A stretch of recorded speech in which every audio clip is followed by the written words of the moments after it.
without the retaliation of Satan? Do we really think that after the prophets, Jesus, the apostles, and the saints of martyred generations past, do we think we'll be so elusive as to escape this satanic retaliation? There's a war. We always say it, we sing it, we read it, but then when it happens, we begin to get baffled. The faithful Christian sees the bigger picture behind their hatred, behind their lying, behind their slander, behind their whispering, behind their talebearing. The faithful Christian sees that it's satanic retaliation. Do we really think that the devil is going to sit idly back while we speak freedom to those he's bound? Do we really think that the devil is going to sit back while we rob him of his rebellion? The devil is no fool. The devil is not unintelligent.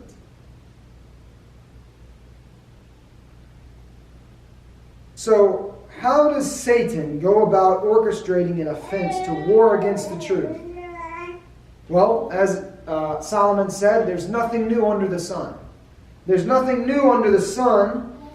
He will use a whisperer, a talebearer, a carnal preacher, unwilling to make a stand, who dilutes, defrauds, defames the truth.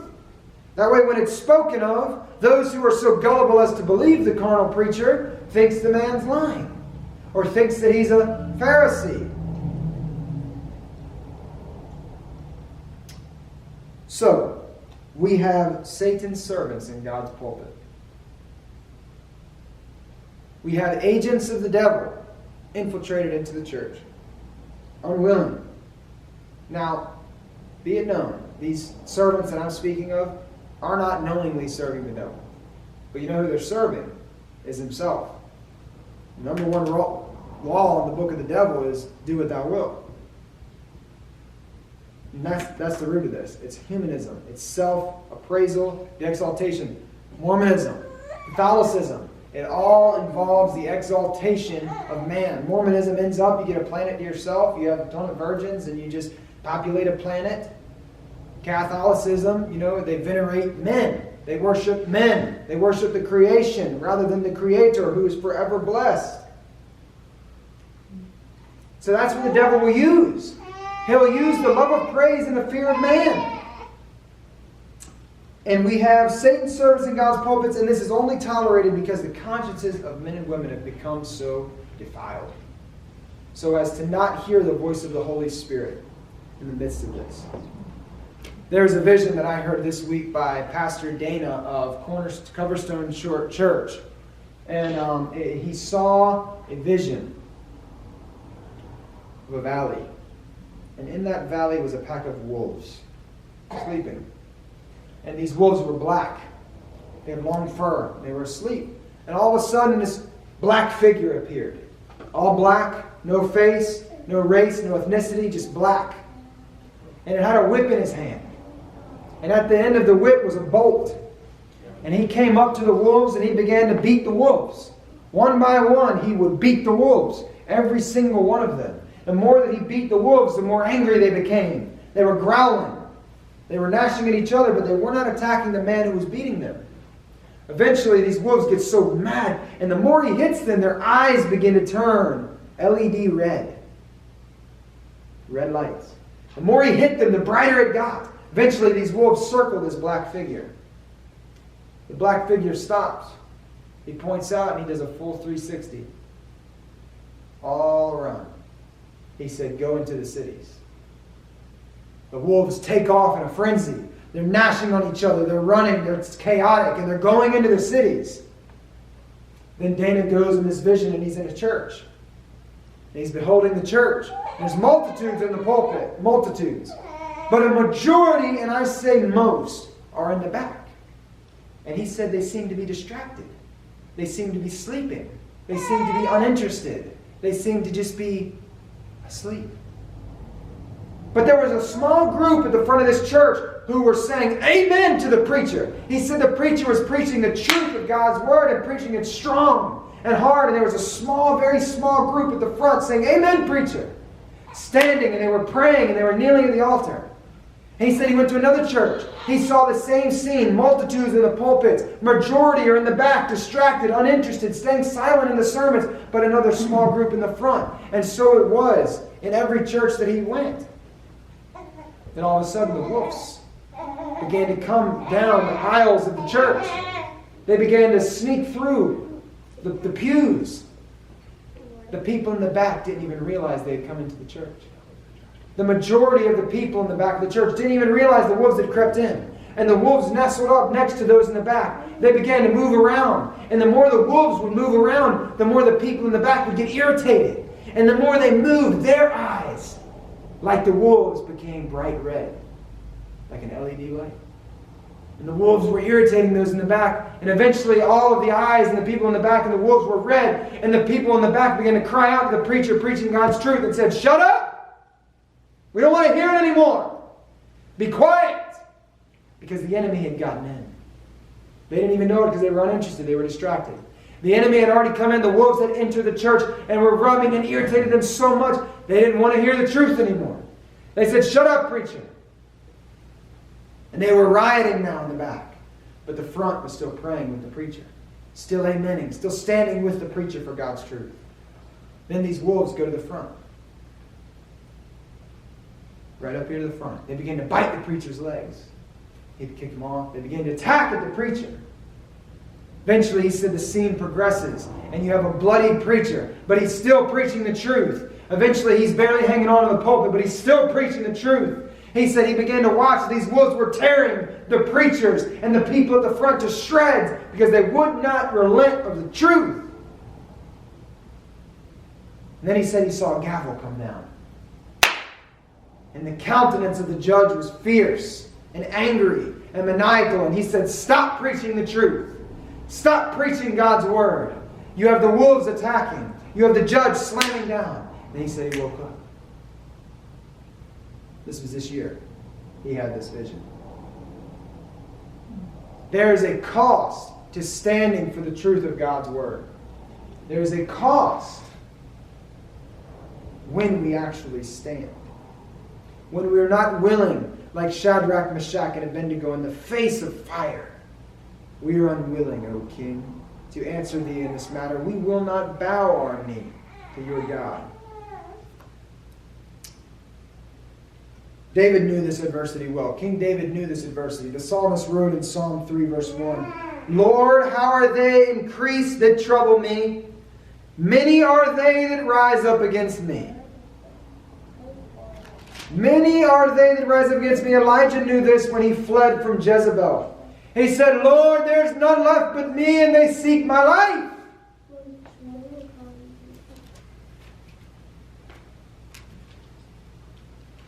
John 15, verse 18. Jesus speaking, "If the world hates you, you know that it hated me before it hated you. If you were of the world would love his own.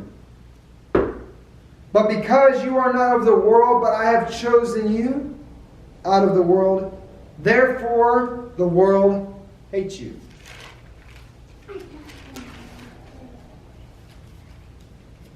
But woe unto you when all men shall speak well of you. For so did their fathers to the false prophets. Woe unto you when all men shall speak well of you. For so did their fathers to the false prophets. But John 15, verse 25, "But this cometh to pass, that the word might be fulfilled that is written in their law, they hated me without a cause." They searched tirelessly to find fault in Jesus. They reached and they grasped and they tried and they pried to find fault in Jesus. They had to find something because they were threatened.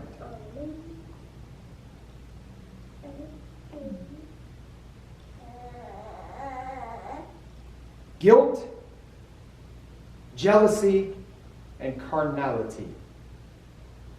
Let's talk about the danger of jealousy. Excuse me, let me read one more scripture before I go there.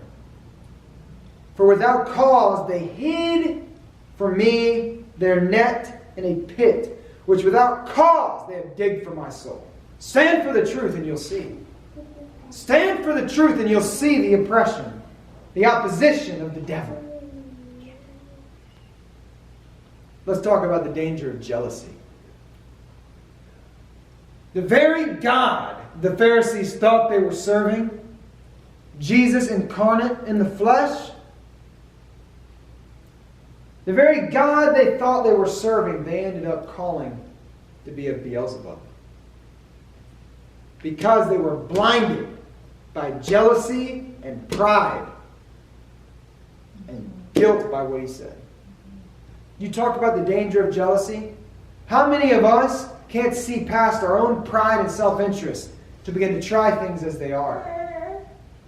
You talk about the orchestration of the devil. How does he war against the truth? By making us jealous.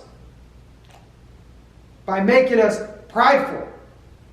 By using our mouths to whisper, to talebear, to slander. Think about that. We've been talking a lot about the tongue and the power of the mouth to keep our mouths shut. The devil uses gullible Christians just to say one word against a godly man, just to plant that seed, because the devil knows the power of suggestion.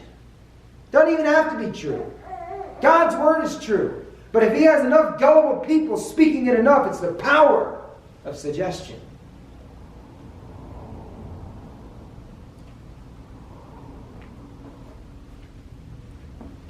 Next point. In the face of this onslaught, what do? Look to Jesus. In the face of this onslaught, we look to Jesus. In the face of this opposition, in the face of the wolves, we look to Jesus. And we don't let go. We kick them off and we keep going. And if they gnash us to death, we will not compromise. There is no compromise. Romans 8:33. Who shall lay anything to the charge of God's elect? It is God that justifies us. In the face of the slander, in the face of the whispering, in the face of the betrayal, we don't justify ourselves. We look to Jesus. And he said unto them, Ye are they which justify yourselves before men, but God knoweth your hearts. For that which is highly esteemed among men is an abomination in the sight of God. Ye are they which justify yourselves before men. There was a preacher, George Whitefield, a man under greater anointing than anyone I've ever sensed, but probably. He would preach in the open air, and thousands would drop and fall to the ground under conviction of God's word. This man would come and he'd preach in America and he'd go back to England. Well, finally, he went back to England one day and he found that a very notable, popular, famous Christian in England had set out on a defamation against George Whitefield. He set out saying that this man had taken money, he's a wicked man, and he spent all of his time trying to defame George Whitefield. You know what he said? You know, they said, it's written, the man who wrote George Whitefield's biography, who knew him on a personal basis, said that he never once would defend himself. He never once would justify himself before men. But you know what George Whitefield said? He's quoted, I am content to wait till the judgment day for the clearing up of my reputation. And after I am dead, I desire no other epitaph than this. Here lies G.W.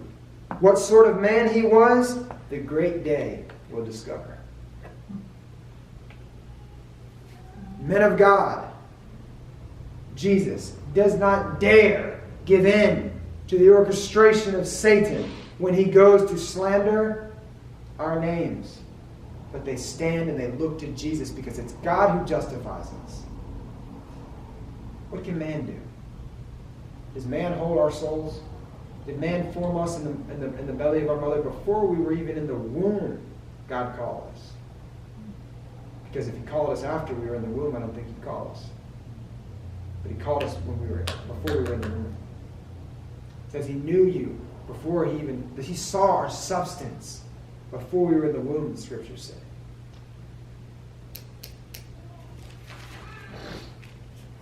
In the face of this onslaught, in the face of this injustice, the devil might try and rise up in the hearts of man. Why will God allow this?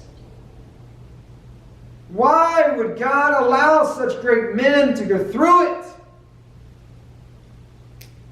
Charles Spurgeon was quoted once as saying, if it had not been the storms of my life, if it had not been the words of the adversary, I would be I'd be in poverty as a preacher. Why? It's good to know, it's important to know, and it's essential to know. And it is your life depending on it to know. God is still in control. He is the supreme authority. He is on the throne, and nothing happens without His control. When these evils come, and they will come, we must always see past what's right in front of us and see the bigger picture. God is allowing these injustices to occur for a bigger orchestration. God is allowing these injustices to occur to make us. What do I mean? I mean that wisdom is knowledge experienced. And that a servant is not greater than his master. I'll let the Scriptures do the talking. Listen to this verse. But as for you, you thought evil against me. But God meant it unto good, to bring it to pass as it is this day, to save much people alive. Joseph was sold. First he was thrown into a pit by his brothers because they were jealous of him. They were jealous of their brother. They threw him in a pit because their father had given him a cloak of many colors. Special coat just for him. They threw him in a pit, and they sold him to slavery to Egypt. And they lied to their father about what had happened to him. What did Joseph do? Was he angry? No. He went and he sat in prison for 7 years, I think it was. Years he sat in prison. And he ended up weeping when he saw his brothers. Weeping. And he said, but as for you, you thought it evil against me, but God meant it for good, as it were this day to bring past to save many people. You know, the devil loves to say, look in front of you. Look at what's going on in your life.